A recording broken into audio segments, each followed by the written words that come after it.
2025년 새해가 밝은 후 수많은 일들이 일어나고 있는데요. 항공기 화재부터 시작해서 좋지 않은 뉴스의 연속인 하루하루에 한국의 국기인 태권도가 새해에 꼭 도전할 스포츠로 해외에서 각광을 받고 있다는데요. 바로 지금 사연을 들어보겠습니다. 안녕하세요. 저는 미국 뉴욕에 사는 평범한 엄마 리사입니다. 이 글을 쓰기로 마음먹기까지 오랜 시간이 걸렸습니다. 과거의 일을 떠올리는 것만으로도 가슴이 먹먹하고 죄책감이 밀려오지만 저와 같은 고민을 가진 부모님들께 작은 희망이라도 전하고 싶어 용기를 냅니다. 저는 한때 제 아이를 감당할 수 없다는 절망감 속에서 살았습니다. 아이가 감정을 주체하지 못하고 분노를 표출할 때마다 저는 도대체 어디서부터 잘못된 걸까? 어떻게 해야 이 상황을 해결할 수 있을까 고민했습니다. 남편과 함께 여러 방법을 시도해 보았지만 좀처럼 나아질 기미가 보이지 않았습니다. 그런데 놀랍게도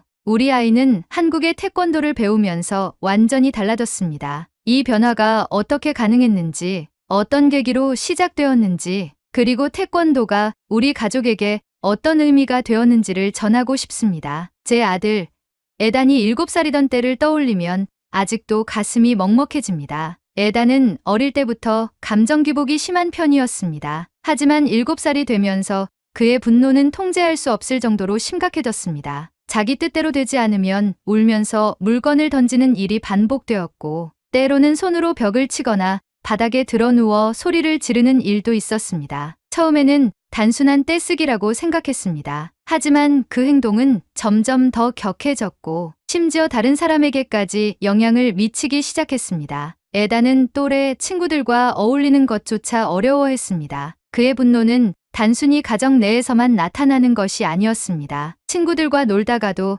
자신이 원하는 대로 되지 않으면 금세 화를 냈고 심지어 친구들을 밀치거나 주먹을 휘두르는 일도 있었습니다. 어느 날 학교에서 전화가 걸려왔습니다. 부모님, 에단이 오늘 친구를 때렸습니다. 피해 학생의 부모님이 매우 걱정하고 계세요. 저는 전화를 받으며 당황스러웠습니다. 에단이 집에서 감정을 조절하지 못하는 건 알고 있었지만 학교에서도 같은 문제가 생긴다는 건 심각한 일이었습니다. 학교에서 돌아온 에단에게 이유를 물었습니다. 하지만 아이는 오히려 저에게 화를 내며 말했습니다. 엄마, 그 애가 내 장난감을 빼앗으려고 했어.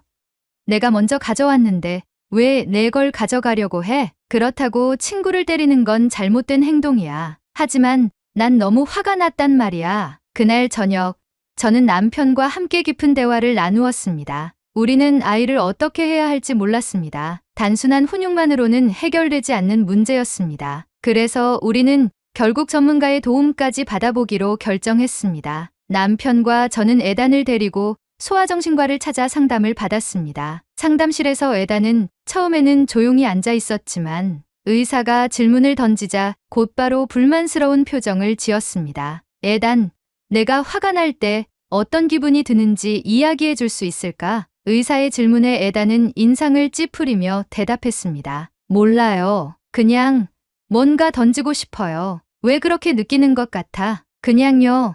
내가 원하는 대로 안 되면 짜증이 나고 막 부수고 싶어요. 저는 옆에서 그 대화를 들으며 마음이 무너졌습니다. 아이가 감정을 주체하지 못하고 있다는 사실을 누구보다 잘 알고 있었지만 이렇게 직접 듣게 되니 더 절망스러웠습니다. 상담을 마친 후 의사는 우리에게 조심스럽게 말을 건넸습니다. 에단은 감정을 조절하는 방법을 배우지 못한 상태입니다. 화가 날 때마다 즉각적인 반응을 보이며 감정을 다스리는 법을 모르기 때문에 본능적으로 분노를 표출하는 거죠. 이건 단순한 성격 문제가 아니라 환경적 요인과 자기조절 능력 부족에서 비롯된 행동입니다. 남편과 저는 눈을 마주쳤습니다. 우리가 에단을 키우는 방식이 잘못된 걸까? 혹시 아이에게 무언가 부족한 것은 아닐까? 의사는 몇 가지 해결책을 제시했습니다. 일단 에단이 스스로 감정을 정리할 수 있도록 돕는 것이 중요합니다. 화를 내기 전에 깊게 숨을 들이마시는 연습을 하게 하거나 감정을 글로 표현하는 연습을 시키는 것도 도움이 될 겁니다. 그리고 감정을 참는 것이 힘들다면 운동을 통해 에너지를 분출하는 방법을 찾아보는 것도 고려해 보세요. 운동, 그 단어를 듣는 순간 저는 막막한 기분이 들었습니다. 에단은 그동안 어떤 스포츠에도 흥미를 보인 적이 없었습니다. 달리기조차 귀찮아하는 아이였고 무언가를 꾸준히 하는 것 자체를 싫어했습니다. 그런데 상담을 받은 지 며칠 후 에단이 갑자기 거실로 찾아와 저에게 말을 던졌습니다. 엄마, 나 태권도 배우고 싶어. 그 순간 저는 어안이 벙벙했습니다. 운동에는 전혀 관심이 없던 아이가 갑자기 태권도를 배우고 싶다니. 솔직히 걱정부터 앞섰습니다. 그저 공격적인 행동을 더 정당화하는 계기가 되는 것은 아닐까. 이미 분노 조절에 어려움을 겪고 있는 아이가 태권도를 배우면 오히려 더 폭력적으로 변하는 건 아닐까. 하지만 문제는 이 요구를 거절했다가 또다시 큰 분노를 표출하면 어떡하나 하는 두려움이었습니다. 저는 잠시 고민하다가 조심스럽게 대답했습니다. 알겠어. 그런데 그냥 등록하는 건 안 되고 엄마랑 같이 가서 먼저 태권도장이 어떤 곳인지 보고 결정하자. 에단은 흔쾌히 알겠다고 했습니다. 그리고 뜻밖에도 이미 자신이 다니고 싶은 태권도장을 알아봤다고 했습니다. 내가 인터넷으로 찾아봤어. 엄마한테 보여줄게. 그 말을 듣고 저는 순간 놀랐습니다. 그동안 에단은 무언가를 스스로 찾아보는 성격이 아니었고 새로운 것을 배우고 싶어도 먼저 나서서 알아보는 일이 거의 없었습니다. 그런 에단이 직접 태권도장을 찾아봤다는 것 자체가 생소하게 느껴졌습니다. 그렇지만 여전히 걱정이 남아 있었기 때문에 저는 에단 몰래 태권도장에 전화를 걸어 관장님과 상담을 했습니다. 안녕하세요. 저희 아이가 태권도를 배우고 싶어 해서 전화드렸는데요. 사실 우리 아이가 감정을 조절하는 걸 어려워하는 편이라 태권도를 배우면 혹시 더 공격적인 성향이 강해질까봐 걱정이 돼서요. 태권도장 관장님은 차분한 목소리로 답하셨습니다. 어머니, 걱정하지 않으셔도 됩니다. 태권도는 단순히 싸움을 배우는 곳이 아닙니다. 아이와 함께 도장에 한번 방문해 보세요. 어떤 분위기인지 직접 보시고 결정하셔도 늦지 않습니다. 관장님의 말에 저는 약간 안심이 되었습니다. 그렇게 다음 날 에단이 하교하는 시간에 맞춰서 에단을 태운 후 태권도장으로 향했습니다. 차 안에서 에단은 잔뜩 들떠 있었습니다. 에단의 들뜬 모습을 보면서도 저는 여전히 걱정스러웠습니다. 태권도를 배우면서 아이가 더 공격적으로 변하면 어떡하지? 혹시라도 다른 아이들을 다치게 하면 어떡하지? 하는 생각이 머릿속에서 떠나질 않았습니다. 그렇게 저와 에단은 태권도장에 도착했습니다. 그리고 이때까지도 저는 몰랐습니다. 이 선택이 우리 가족을 변화시킬 거라는 것을요. 태권도장에 도착하자 에단은 문이 열리기도 전에 차에서 내려 뛰어갔습니다. 그동안은 늘 귀찮아하고 시큰둥한 반응을 보였던 아이였기에 그렇게까지 적극적으로 움직이는 에단을 보니 신기하기도 했습니다. 태권도장 안에서는 여러 명의 아이들이 수련을 하고 있었습니다. 구령에 맞춰 발차기를 연습하는 아이들, 기본 품새를 연습하는 아이들, 그리고 구석에서 쉬고 있는 아이들까지 모두가 저마다의 방식으로 태권도를 배우고 있었습니다. 에단은 도장 안을 두리번거리며 수련 중인 또래 친구들의 모습을 보더니 자기도 모르게 따라하기 시작했습니다. 손을 뻗고 허공에 발차기를 해보는 모습이 어색하면서도 신이 나 보였습니다. 저는 그런 에단을 바라보며 태권도장 관장님과 상담을 진행했습니다. 저는 솔직하게 말했습니다. 사실 우리 아이가 감정 조절을 어려워하는 편이라 태권도를 배우는 것이 괜찮을지 걱정이 돼요. 관장님은 차분하게 웃으며 말씀하셨습니다. 어머니, 걱정하지 마세요. 어머니께서 믿고 맡겨주시면 됩니다. 저는 결국 결정을 내렸습니다. 잘 부탁드립니다. 그렇게 에단의 태권도 수련이 시작되었습니다. 그리고 며칠 후 저는 상상하지 못했던 놀라운 변화를 목격하기 시작했습니다. 에단이 아침에 나갈 때 문 앞에서 갑자기 90도로 고개를 숙여 인사를 하는 것이었습니다. 엄마, 다녀오겠습니다. 이전까지는 인사도 없이 문을 열고 뛰쳐나가던 아이였습니다. 그런데 이제는 스스로 예의를 지키려는 모습이 보였습니다. 그뿐만이 아니었습니다. 에단은 부모님을 도와 집안일을 거들기 시작했습니다. 청소를 할 때 물건을 들어주기도 하고 정리정돈도 하기 시작했죠. 예전 같았으면 물건을 들어 올릴 때마다 조마조마했는데 조심히 물건을 들어 옮기는 에단의 모습에 어안이 벙벙했습니다. 화를 내는 횟수도 줄어들었고 태권도장에 가는 날을 손꼽아 기다리는 모습을 보였습니다. 남편과 저는 이런 변화를 반가워하면서도 한편으로는 믿기지 않았습니다. 태권도가 에단을 바꾼 걸까? 우리는 아직 확신할 수 없었지만 분명한 것은 에단이 변하고 있다는 사실이었습니다. 에단이 태권도를 배우기 시작한 지 몇 달이 지났을 때 아이는 이전과는 완전히 달라져 있었습니다. 아침마다 나가기 전 정중하게 인사를 했고 집에서도 화가 날 법한 상황에서도 스스로 화를 참으려 노력하는 모습이 보였습니다. 무엇보다도 가장 놀라웠던 건 과거에는 모든 것이 귀찮고 하기 싫다는 태도를 보이며 물건을 던지던 아이가 이제는 스스로 가방을 챙기고 태권도복을 곱게 개어 준비하는 모습을 보인다는 것이었습니다. 집에 뭐 하나 깨질까 염려되었던 과거가 무색할 정도로 에단의 행동이 어색했습니다. 그러던 어느 날 에단이 집에 돌아와 신난 얼굴로 말을 걸어왔습니다. 엄마, 다음 주에 승급 심사 있어. 부모님도 와서 볼 수 있대. 승급 심사. 그게 정확히 뭐야? 태권도에서 다음 단계로 올라가기 위해 심사를 보는 거야. 그동안 배운 기술이랑 품새를 보여주고 심사에서 통과하면 새로운 벨트를 받을 수 있어. 에단은 눈을 반짝이며 설명했습니다. 저는 에단의 태도가 너무나도 달라진 것이 신기하기도 하고 한편으로는 이런 모습이 얼마나 지속될지 의문이 들기도 했습니다. 엄마랑 아빠 꼭 와야 해. 내가 새로운 벨트를 따는 모습을 엄마 아빠가 꼭 봤으면 좋겠어. 그렇게까지 말하는 에단을 보니 가지 않을 수가 없었습니다. 그리고 한편으로는 태권도를 시작한 후 바뀌어가는 에단의 모습을 보며 과연 이 스포츠가 에단을 바꾼 것인지에 대한 궁금증을 해소하고 싶기도 했습니다. 저는 남편과 함께 에단의 승급 심사를 보러 가기로 했습니다. 승급 심사 당일 남편과 저는 태권도장에 도착했습니다. 많은 학부모들이 참관을 하기 위해 태권도장은 바글바글했고 에단은 이미 도장에서 다른 아이들과 함께 준비 운동을 하고 있었습니다. 그동안 태권도장에서 어떤 수련을 했는지 직접 볼 기회가 없었기에 저는 조금 긴장된 마음으로 아이들을 지켜봤습니다. 심사가 시작되자 에단과 또래 친구들이 차례로 심사에 임했습니다. 심사는 크게 기본 동작 품새, 그리고 격파로 이루어졌습니다. 저는 그저 가볍게 동작을 따라하는 정도일 거라고 생각했는데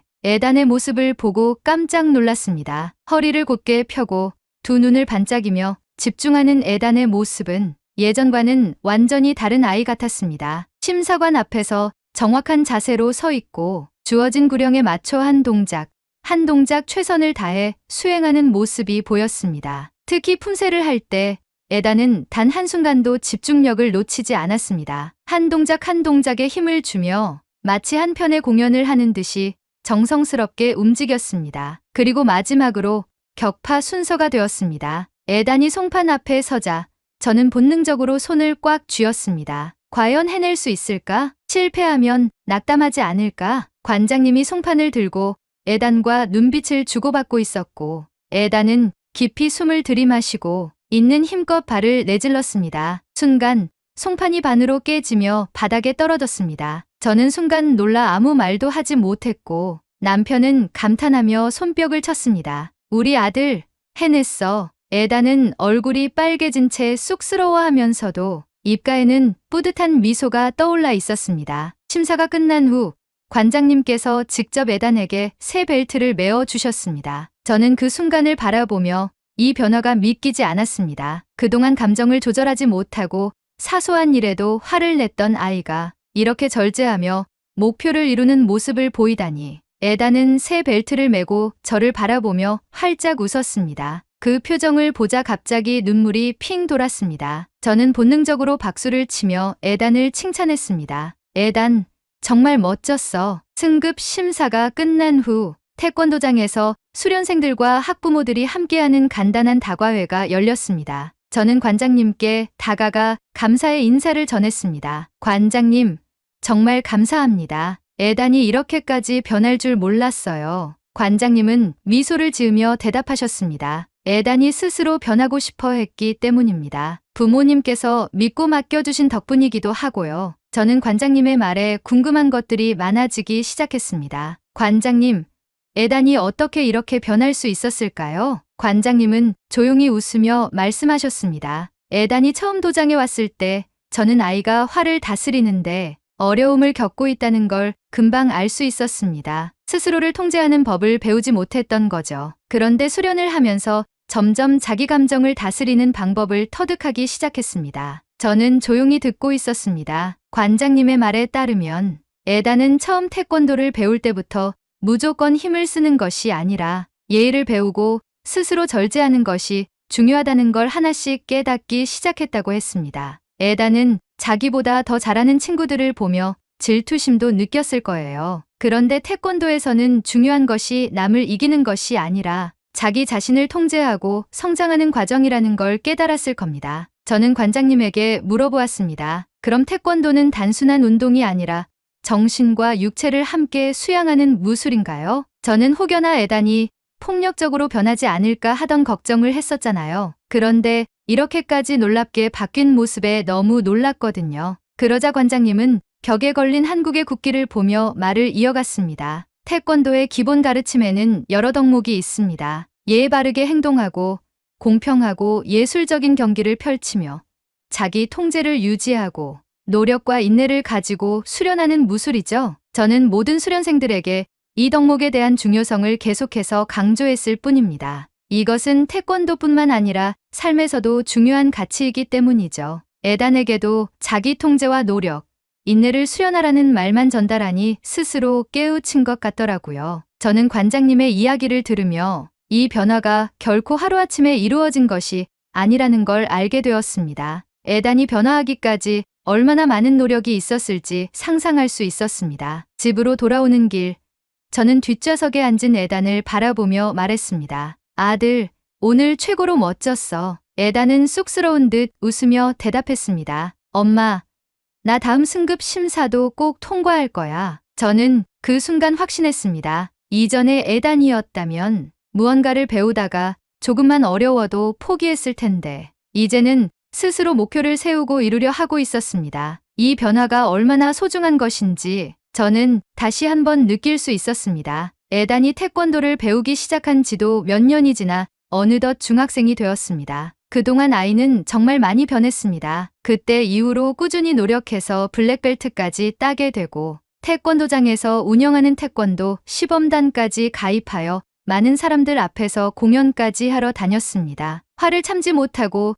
사소한 일에도 분노를 표출하던 아이가 이제는 스스로 감정을 조절할 줄 아는 사람이 되었습니다. 그리고 지금 에단은 태권도 선수를 준비하고 있습니다. 한때 감정 조절이 어려워 친구들과 자주 싸우던 아이가 이제는 태권도를 통해 스스로를 단련하고 삶의 목표를 찾아가고 있습니다. 최근 저는 에단과 대화를 나누다가 깜짝 놀랐습니다. 그동안 태권도를 꾸준히 해왔지만 정작 저는 에단이 태권도를 왜 좋아하는지 그리고 태권도를 통해 무엇을 배웠는지 깊이 물어본 적이 없었습니다. 어느 날 저녁, 에단과 함께 저녁 식사를 하면서 저는 조심스럽게 물었습니다. 에단아, 너는 태권도가 왜 좋아? 에단은 잠시 고민하더니 천천히 입을 열었습니다. 엄마, 나 어릴 때 화를 참지 못했잖아. 그때 나는 조그마한 일에도 화가 나고 다른 친구들에게 불만이 많았어. 그러다가 태권도를 배운 한 친구를 만났어. 그 친구가 내게 맞서지 않고 오히려 고개를 숙이며 사과를 했어. 그 순간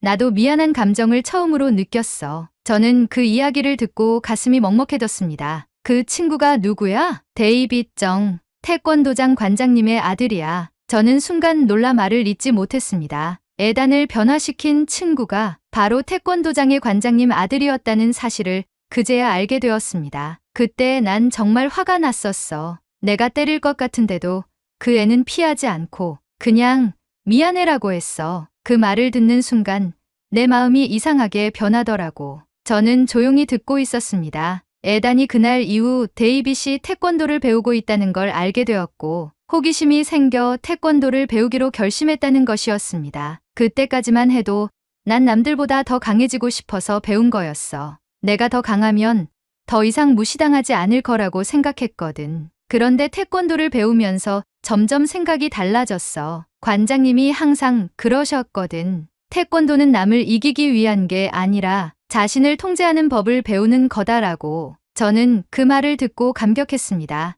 태권도를 통해 단순히 힘을 기르는 것이 아니라 자기 자신을 다스리는 법을 배우고 있다는 사실이 너무나 대견했습니다. 그리고 승급 심사를 볼 때마다 내가 목표를 향해 나아가고 있다는 걸 느꼈어. 조금씩 발전하고 있다는 게 기뻤고 처음으로 내가 진짜로 좋아하는 걸 찾았다는 생각이 들었어. 저는 그 순간 에단이 얼마나 성장했는지를 실감할 수 있었습니다. 그전까지는 자신이 하고 싶은 것도 좋아하는 것도 모르고 그저 화를 내던 아이였습니다. 하지만 이제는 목표를 가지고 자신이 더 나아질 수 있다는 것을 믿고 있었습니다. 그래서 이제는 선수까지 하겠다는 거야?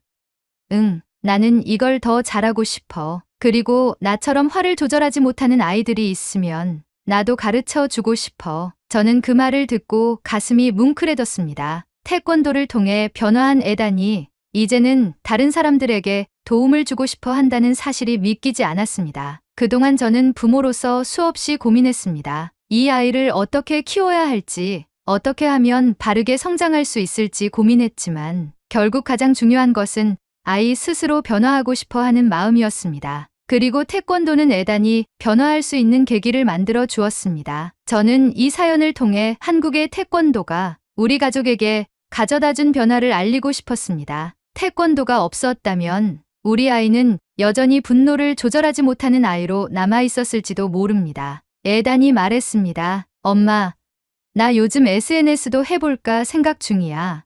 왜? 태권도를 더 많은 사람들에게 알리고 싶어서. 특히 나 같은 애들, 화를 참지 못하는 애들이 태권도를 배우면 좋을 것 같아. 저는 깜짝 놀랐습니다. 이전에는 감정을 주체하지 못하고 화를 내던 아이였는데 이제는 다른 사람들을 돕고 싶다고 이야기하고 있었습니다. 엄마도 나랑 같이 해볼래? 엄마도 내 태권도 경기 보러 와서 응원해줘야지. 저는 웃으며 대답했습니다. 그럼 당연하지. 태권도로 인해 사랑스러운 아들이 된 에단을 볼 때마다 태권도의 본국인 한국의 생각이 많이 납니다. 앞으로 에단이 태권도 선수로 성장하면 한국으로 갈 날도 많아지겠지요. 한국에 가게 되면 제 아들을 바꿔준 나라라는 생각을 가지고 여러 지역을 여행해 볼 생각입니다. 아들과 함께 갈 만한 좋은 장소 있으면 많이 알려주세요. 수많은 아이들이 자신을 돌아보고 태권도의 기본 가르침을 잘 새겨 상대방을 존중하는 사회가 되었으면 합니다. 감사합니다. 오늘의 사연은 여기까지입니다. 에단이 태권도 선수가 되어 올림픽에서 한국의 선수와 겨루기를 하는 그날이 오길 간절히 바라봅니다. 리사네 가족이 한국에 왔을 때 가볼 만한 여행지를 추천해 주세요. 여러분의 추천을 모아 전달하도록 하겠습니다. 2025년 새해 복 많이 받으시고 가정의 평화가 항상 깃들길 진심으로 바라겠습니다. 오늘의 이야기가 마음에 드셨다면 좋아요 한 번씩 부탁드리겠습니다. 그리고 여러분의 댓글은 제게 큰 힘이 됩니다. 다음엔 더 좋은 사연으로 여러분을 찾아뵙겠습니다. 시청해주셔서 감사합니다. 한국의 설날이 다가오고 있는 와중에도 캘리포니아 로스앤젤레스를 뒤덮은 산불이 무려 3주차에 접어들며 막대한 피해를 입히고 있습니다. 이미 81조 원의 경제적 피해를 입힌 화염은 그칠 줄 모르고 계속해서 퍼져나가고 있는데요. 산불이 모든 것을 앗아가는 와중에 잊고 있던 인연도 생각나게 했다고 하는데요. 바로 지금 사연을 들어보겠습니다. 안녕하세요.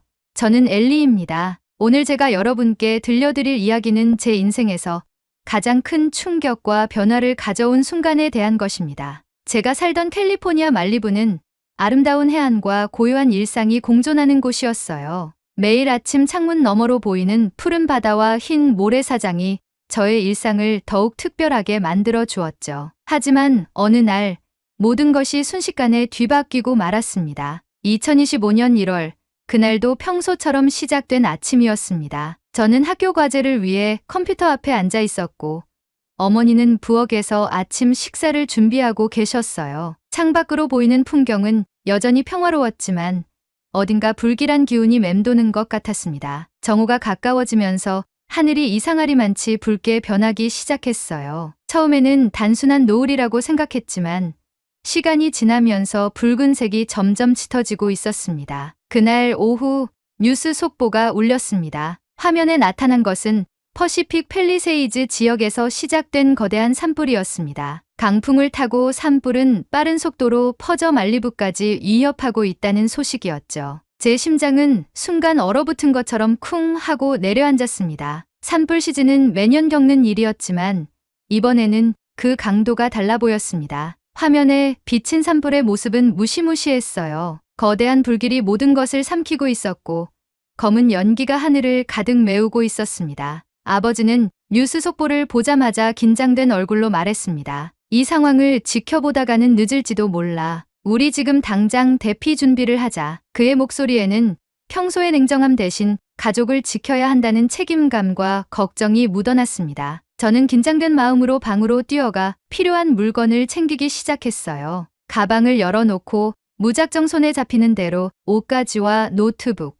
그리고 평소 좋아하던 책 몇 권을 넣었습니다. 무엇을 가져가야 할지 판단할 시간조차 없었죠. 어머니는 가족 앨범과 몇몇 소중한 물건들을 챙기고 계셨습니다. 앨범을 꼭 껴안고 있는 어머니의 모습이 왠지 모르게 더 슬퍼 보였어요. 이 집은 단순한 주거 공간이 아니라 우리 가족의 추억과 삶이 깃든 곳이니까요. 아버지는 집 안을 빠르게 둘러보며 중요한 서류와 귀중품들을 챙기셨습니다. 필요 없는 건 두고 가도 돼. 하지만 안전이 가장 중요하다. 그는 짐을 챙기는 우리를 재촉하며 창문 밖으로 불길의 방향을 확인하고 계셨어요. 저는 창밖으로 보이는 하늘을 바라보며 입술을 깨물었습니다. 하늘은 이제 완전히 붉은 빛으로 물들어 있었고 바람에 날리는 검은 제가 눈에 띄기 시작했어요. 아빠, 정말 우리 집도 불에 타버릴까요? 떨리는 목소리로 묻자 아버지는 저를 안심시키려는 듯 부드럽게 대답하셨어요. 그럴 가능성도 있지만 가장 중요한 건 우리가 안전한 곳으로 대피하는 거야. 집은 다시 지을 수 있지만 우리의 생명은 그럴 수 없잖니. 차에 올라타기 전 저는 마지막으로 우리 집을 돌아봤습니다. 평소에는 당연하게 느껴지던 집의 풍경이 그 순간만큼은 너무 소중해 보였어요. 어릴 적 나뭇집을 만들던 마당의 나무, 어머니가 꽃을 가꾸던 정원, 가족 사진이 걸린 거실의 벽, 모든 것이 이 순간 떠나면 다시는 보지 못할 것만 같았습니다. 도로는 이미 대피하는 차량들로 붐비고 있었습니다. 긴급 차량들의 사이렌 소리가 끊이지 않았고 이곳저곳에서 사람들이 서두르는 모습이 보였어요. 불안한 마음을 안고 차 안에 앉아 창밖을 바라보니 붉은 하늘 아래 검은 연기가 피어오르고 있는 모습이 점점 더 가까워지는 것처럼 느껴졌습니다. 아버지는 라디오를 틀어 실시간 뉴스와 대피 정보를 확인하고 계셨습니다. 주민 여러분께서는 안전한 경로를 통해 서쪽으로 대피해 주시기 바랍니다. 상황이 악화되고 있으니 지시에 따라 움직여 주십시오. 라디오 속 앵커의 목소리는 침착했지만 그가 전하는 메시지는 상황의 심각성을 더 분명히 알려주고 있었습니다. 어머니는 한 손으로 저의 손을 꼭 잡고 계셨고 저는 아무 말 없이 그녀의 손을 더욱 꽉 쥐었습니다. 우리는 산불로부터 멀리 떨어진 호텔에 도착했습니다. 호텔 로비는 이미 대피해온 사람들로 가득 차 있었습니다. 짐을 내려놓고 방으로 올라가자마자 저는 TV를 켰습니다. 화면에는 말리부 지역의 산불 상황이 실시간으로 보도되고 있었어요. 모든 것이 불길에 휩싸이고 있었고 잿더미로 변한 집들의 모습이 잇따라 나타났습니다. 제 심장은 점점 더 무거워졌고 눈물이 흐르기 시작했어요. 우리 집도 저렇게 될까? 우리의 삶이 이렇게 끝나는 걸까? 머릿속은 온갖 생각으로 가득 찼습니다. 그런데 그 순간 화면 속에서 이상한 장면이 나타났습니다. 불길에 휩싸인 주변 집들과는 대조적으로 우리의 집만은 깨끗하게 남아 있었습니다. 저는 그 집을 알아볼 수 있었습니다. 아빠, 우리 집이에요. 우리 집만 멀쩡해요.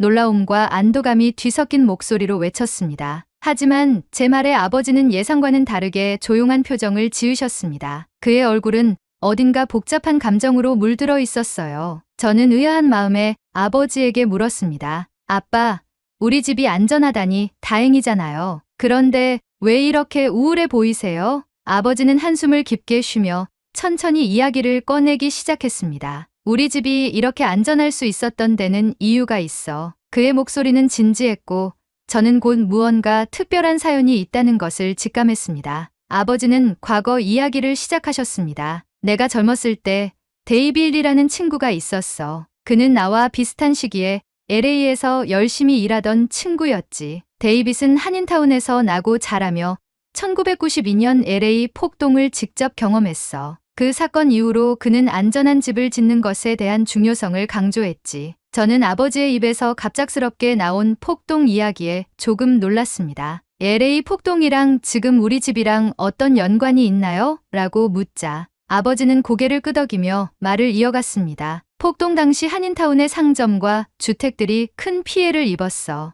이후로 많은 한인들이 상점과 집을 더 튼튼하게 리모델링했는데 그 중에서도 산불과 같은 재해를 대비해 콘크리트 구조와 방염 자재를 사용하는 사례가 많아졌지. 데이빗도 그런 상황을 지켜보면서 집의 안전성을 깊이 고민했어. 아버지는 잠시 말을 멈추고 창밖을 바라보며 기억을 더듬는 듯 보였습니다. 그때 데이빗이 나에게 말했어. 언젠가 너도 집을 지을 기회가 생긴다면 방염 설계는 꼭 고려해야 한다고. 당시 나는 그 말을 그냥 흘려들었지만 시간이 지나면서 그 조언이 얼마나 중요한지 깨닫게 되었지. 저는 아버지의 이야기를 들으며 그가 왜 우리 집의 방염 설계를 선택했는지 점점 이해가 되기 시작했습니다. 그럼 아빠는 우리가 살고 있는 이 집을 지을 때부터 그런 설계를 염두에 두신 거예요? 제가 물었을 때 아버지는 고개를 끄덕이며 답했습니다. 맞아. 이 집은 단순히 가족이 살 공간을 넘어 우리를 지켜줄 안전한 요새로 만들고 싶었거든. 특히 말리부는 산불이 자주 발생하는 지역이니까 더욱 신경 써야 했어. 아버지는 말리부에 집을 지었던 당시를 떠올리며 구체적으로 설명하기 시작했습니다. 처음 이 집을 설계할 때 나는 기존의 목조 주택 대신 철근 콘크리트 구조를 선택했어. 비용은 훨씬 더 들었지만 화재에 강한 구조가 가장 중요하다고 생각했거든. 게다가 방염 페인트와 난연 자재로 내부까지 꼼꼼히 설계했지. 창문에는 내열 유리를 설치해서 외부의 열로부터도 최대한 보호받을 수 있도록 했고 아버지의 이야기를 들으며 저는 어린 시절의 기억이 떠올랐습니다. 아빠, 저 어렸을 때 집이 지어질 때 공사 현장에 데려가셨던 거 기억나요? 그때 철근과 시멘트를 보면서 왜 집이 나무로 안 만들어지는지 궁금했었는데 그 이유가 이런 거였군요. 아버지는 미소를 지으며 고개를 끄덕이셨어요. 그래, 그때 너에게 이 집이 단순한 주거 공간이 아니라 우리 가족을 지키는 요새 같은 곳이라는 걸 알려주고 싶었어. 아버지의 이야기를 들으면서 저는 한 가지 의문이 들었습니다. 그런데 아빠, 그런 설계를 한다고 하더라도 돈이 많이 들었을 텐데요. 왜 그렇게까지 하셨던 거예요? 아버지는 잠시 생각에 잠기더니 대답하셨어요. 젊었을 때 살던 아빠 집이 산불로 잿더미가 된 적이 있었거든. 그때 느꼈던 무력감과 절망감은 말로 다 표현할 수 없었지. 그래서 결심했어. 내 가족은 절대 그런 고통을 겪게 하지 않게 했다고. 그의 말에서 가족에 대한 깊은 사랑과 책임감이 느껴졌습니다. 저는 아버지의 이야기를 들으면서 그가 왜 집에 그렇게 많은 정성을 들였는지, 그리고 이번 산불에서도 우리 집이 무사할 수 있었던 이유를 완전히 이해할 수 있었습니다. 호텔에 머무르던 어느 날, 아버지는 갑작스럽게 과거의 친구를 떠올리신 듯 보였습니다. 그는 창밖을 물끄러미 바라보며 이렇게 말씀하셨어요. 엘리, 이번 일을 겪으면서 옛 친구가 많이 생각나는구나. 내가 어렸을 때부터 내가 그렇게 강조하던 방염 설계, 그건 다 데이빌리라는 친구 덕분이야. 그 친구는 항상 나에게 준비는 아무리 과해도 부족하지 않다고 말하곤 했지.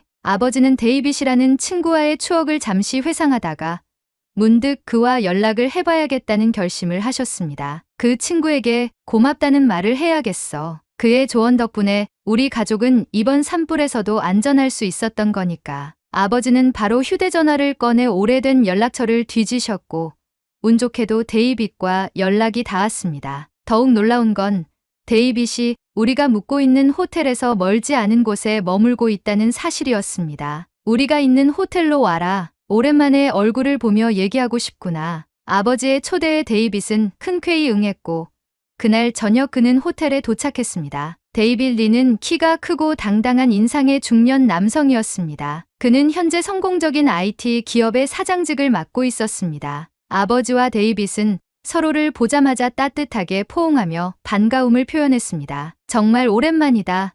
이렇게 성공해서 다시 만나다니 감격스럽구나. 데이빗의 말에 아버지도 미소 지으며 응답했어요. 내 조언 덕분이야, 데이빗. 그 덕에 우리 집이 이번 산불에서도 무사할 수 있었지. 아버지는 뉴스를 통해 자신의 집이 화재 피해를 입지 않았음을 확인한 이야기를 전하며 그 집이 데이빗의 조언으로 콘크리트와 방염 설계를 도입한 결과라고 고백했습니다. 데이빗은 고개를 끄덕이며 당시 상황을 떠올렸습니다. 내가 너에게 방염 설계를 추천한 건 단순히 산불 때문만은 아니었어. 너도 알다시피 1992년 LA 폭동 이후 한인타운 주민들은 자신들의 상점과 집을 안전하게 지키기 위해 대규모로 리모델링을 했지. 그때 들었던 정보를 너에게 전했을 뿐이야. 그런데 그것이 이렇게 큰 도움이 되었다니 정말 기쁘구나. 아버지는 대화를 나누던 중 데이빗에게 그의 상황에 대해 물었습니다. 너는 산불 피해가 없었냐?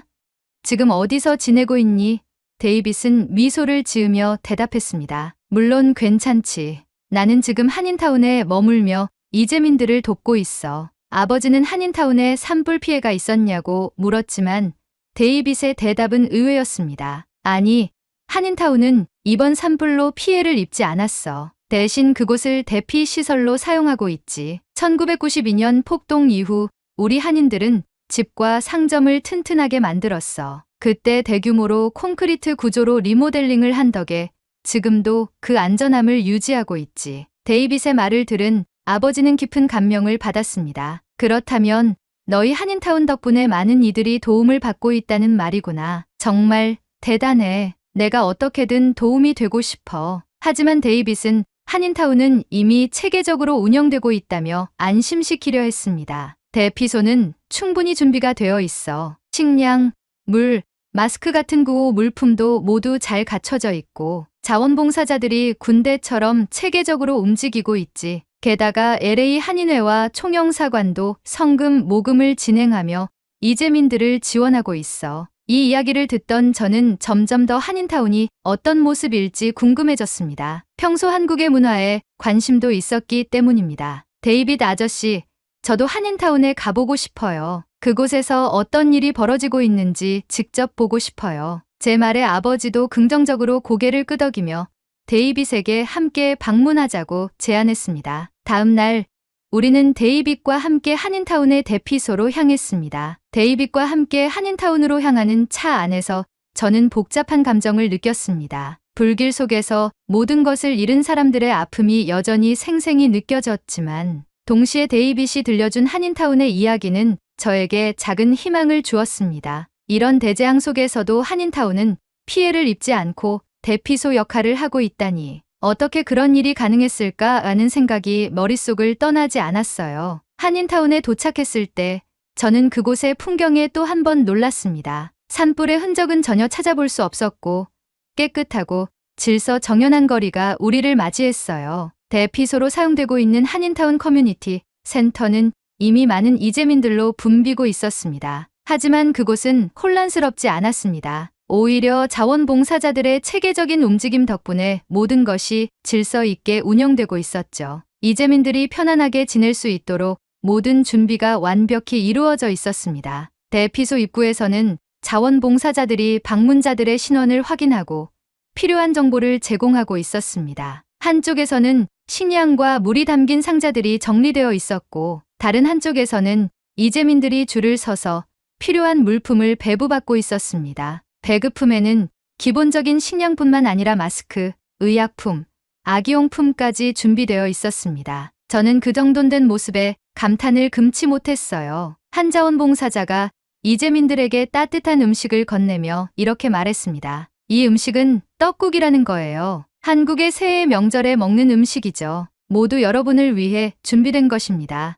이걸 먹으면 몸과 마음이 따뜻해질 거예요. 그의 진심 어린 목소리에 많은 사람들이 고개를 숙이며 감사의 뜻을 전했습니다. 아이들을 위한 놀이 공간도 마련되어 있었습니다. 봉사자들은 밝은 미소로 아이들과 함께 놀아주며 그들이 부모님이 겪고 있는 스트레스를 조금이라도 잊을 수 있도록 노력하고 있었습니다. 어른들 사이에서도 서로를 격려하는 따뜻한 대화가 오갔고 한쪽에서는 심리상담 전문가들이 이재민들의 정서적 안정을 돕고 있었습니다. 데이빗은 아버지와 저를 데리고 한인회 회장을 만나러 갔습니다. 그는 이 모든 시스템을 총괄하고 있는 분이었죠. 회장님은 우리를 반갑게 맞이하며 이렇게 말했습니다. 여기까지 와주셔서 감사합니다. 이렇게 대재앙이 닥쳤을 때 서로 돕는 것이야말로 우리가 배워야 할 정신 아닐까요? 아버지는 고개를 끄덕이며 한인타운의 연대 정신에 깊은 감명을 받으셨습니다. 이렇게 체계적으로 운영되는 대피소를 보니 정말 놀랍습니다. 혹시 더 필요한 게 있다면 꼭 말씀해 주세요. 제가 할 수 있는 일이 있다면 돕고 싶습니다. 아버지의 진심 어린 제안에 한인회 회장님은 감사의 인사를 전했습니다. 대피소를 둘러보는 동안 데이빗은 1992년 LA 폭동 이후 한인타운이 어떻게 변화했는지 이야기를 들려주었습니다. 그 당시 한인타운은 폭도들에게 큰 피해를 입었지. 많은 상점이 약탈당하고 불타버렸어. 하지만 그 사건을 겪은 후 한인들은 다시는 그런 일을 겪지 않겠다고 결심했기 때문에 상점과 주택을 튼튼한 콘크리트 구조로 바꾼 거야. 그 덕분에 이번 산불에서도 피해를 입지 않았고 그때의 사건을 교훈 삼아 이렇게 많은 사람에게 도움까지 줄 수 있는 거지. 데이빗의 이야기를 들으면서 저는 한인타운 주민들의 지혜와 끈기에 깊은 감명을 받았습니다. 그들은 과거의 아픔을 단순히 잊는 대신 그것을 교훈 삼아 더 나은 미래를 준비했던 것이었죠. 데이빗은 이어서 이렇게 말했습니다. 사실 내가 내 아버지에게 방염 설계와 콘크리트 구조를 추천한 것도 그때의 경험 덕분이야. 그 결정이 지금 너희 집을 지켰다니 정말 다행이야. 저는 데이빗을 바라보며 진심 어린 감사를 표했습니다. 정말 감사해요. 데이빗 아저씨. 아저씨의 조언이 없었다면 우리 가족도 이번 산불에서 큰 피해를 입었을 거예요. 한인타운 대피소를 둘러보며 저는 단순히 재해를 대비하는 물리적인 준비뿐만 아니라 사람들 사이의 연대와 나눔이 얼마나 중요한지 느낄 수 있었습니다. 이곳의 자원봉사자들은 모두 자발적으로 참여한 사람들이었습니다. 어떤 이는 자신의 차를 이용해 물품을 운반하고 또 어떤 이는 밤낮 없이 대피소를 지키며 이재민들을 돕고 있었습니다. 한인회 회장은 한인타운 주민들뿐 아니라 다양한 배경을 가진 사람들이 함께 이 일을 돕고 있다는 사실을 강조했습니다. 여기 있는 사람들은 모두 서로를 돕기 위해 모였습니다. 이런 상황에서 가장 중요한 것은 우리가 하나라는 사실을 잊지 않는 것입니다. 한인타운에서의 경험은 저에게 깊은 울림을 주었습니다. 자연재해라는 커다란 고난 속에서도 사람들이 서로를 돕고 연대하며 희망을 만들어가는 모습은 정말 놀라웠습니다. 저는 그날 밤 호텔로 돌아오는 길에도 한인타운에서 본 광경과 사람들의 따뜻한 마음을 떠올리며 많은 생각을 했습니다. 한인타운에서의 방문 이후 우리 가족은 깊은 생각에 잠겼습니다. 대피소에서 본 연대와 나눔의 정신은 그동안 우리가 알지 못했던 세상의 따뜻함과 강인함을 느끼게 해줬습니다. 한편으로는 저희처럼 산불을 피해 대피한 많은 사람들이 여전히 불안정한 상황 속에서 하루하루를 보내고 있다는 사실이 마음을 무겁게 했습니다. 며칠 후 산불 상황이 장기화되었다는 뉴스가 이어졌습니다. 피해 지역 주민들 중 상당수가 집을 잃었고 특히 보험이 없는 이재민들이 큰 어려움에 처했다는 보도가 나왔습니다. 방송 화면에는 갈 곳 없는 이들이 주차장에서 차를 집 삼아 생활하거나 임시 대피소에서 힘겹게 지내는 모습이 비춰졌습니다. 저와 아버지는 이 뉴스를 보며 잠시 침묵에 빠졌습니다. 그리고 아버지가 결심한 듯 말을 꺼내셨습니다. 엘리, 내가 도울 방법을 찾아야겠구나. 더 이상 이렇게 가만히 있을 수만은 없을 것 같아. 저는 그 말에 고개를 끄덕이며 대답했습니다. 아빠, 저도 아빠를 돕고 싶어요. 우리가 조금이라도 힘을 보탤 수 있다면 분명 큰 차이를 만들 수 있을 거예요. 그리고 다음 날 아버지는 며칠 전부터 고민하셨던 결심을 저에게 털어놓으셨습니다. 엘리, 나는 산불로 집을 잃고 갈 곳을 잃은 이재민들을 돕고 싶다. 월세를 지원하는 프로그램을 만들 생각이야. 우리에게도 과거 어려운 시절이 있었고 그때 누군가의 도움이 얼마나 큰 힘이 되었는지 나는 잘 아니까. 아버지의 말에 저는 크게 고개를 끄덕였습니다. 아빠, 정말 좋은 생각이에요. 저도 그런 프로그램이 꼭 필요하다고 생각해요. 이렇게 모두가 힘을 모으면 분명 더 많은 사람들을 도울 수 있을 거예요. 한인타운에서 본 연대의 정신은 아버지와 저에게도 큰 변화를 가져다 주었습니다. 우리는 서로를 돕는 사회가 얼마나 따뜻하고 강한 힘을 가질 수 있는지를 직접 경험했으니까요. 그날 밤 아버지는 가족을 모두 모아 앞으로의 계획을 공유하셨습니다. 우리는 산불에서 집을 지킬 수 있었지만 그렇지 못한 많은 사람들이 있습니다. 그들에게 안전한 공간을 제공할 방법을 고민해봤는데 아파트 월세 지원 프로그램을 시작하려고 합니다. 이 프로그램을 통해 집을 잃고 보험도 없는 분들이 최소한의 안정적인 생활을 이어갈 수 있도록 돕고 싶습니다. 이 계획은 단순히 금전적인 지원을 넘어선 것이었습니다. 아버지는 사람들이 단순히 머무를 공간뿐 아니라 삶의 안정을 찾고 재건할 수 있는 기반을 제공하고자 했습니다. 어머니는 아버지의 의견에 동의하며 프로그램을 통해 더 많은 사람들에게 희망을 줄 수 있을 거라고 응원했습니다. 다음 날 아버지는 데이빗에게 이 아이디어를 공유했습니다. 아버지의 결정을 적극적으로 지지하며 한인타운과 한인회 네트워크를 통해 이 프로그램의 홍보와 실행을 도와주겠다고 약속했습니다. 데이빗은 아버지에게 이렇게 말했습니다. 이런 어려운 시기에 우리가 서로를 돕는 건 선택이 아니라 의무라고 생각해. 정말 멋진 결정을 했어.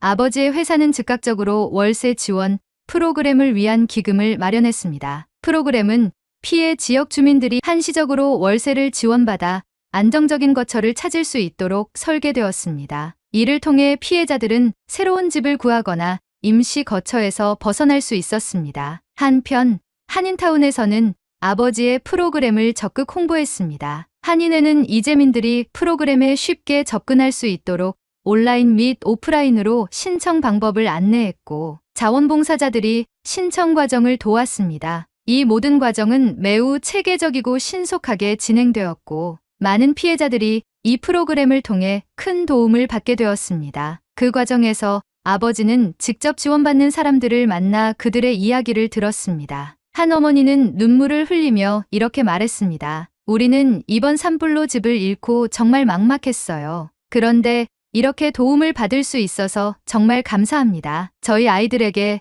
다시 희망을 줄 수 있게 되었어요. 아버지는 그녀의 손을 꼭 잡으며 따뜻한 미소로 대답했습니다. 이제 시작일 뿐입니다. 우리는 계속해서 돕겠습니다. 이 모든 과정을 옆에서 지켜보면서 저는 많은 것을 배웠습니다. 아버지와 데이빗, 한인타운 주민들, 그리고 수많은 자원봉사자들이 보여준 연대와 나눔의 정신은 제가 앞으로 어떤 사람이 되어야 할지에 대한 확신을 주었습니다. 어려운 상황에서도 서로를 돕는 행동은 단순히 물리적인 지원을 넘어 사람들에게 살아갈 용기를 심어주는 일이었습니다. 어느 날 아버지는 저를 부르며 조용히 말씀하셨습니다. 엘리, 이번 일을 통해 내가 확신하게 된 것이 있다. 누군가에게 도움을 주는 일은 그 자체로 우리 삶을 더 의미 있게 만들어준다는 거야. 내가 앞으로 어떤 길을 걷든 이 사실을 기억했으면 좋겠다. 산불로 인해 많은 것을 잃은 사람들에게 작은 희망의 불씨를 나누는 이 경험은 저뿐만 아니라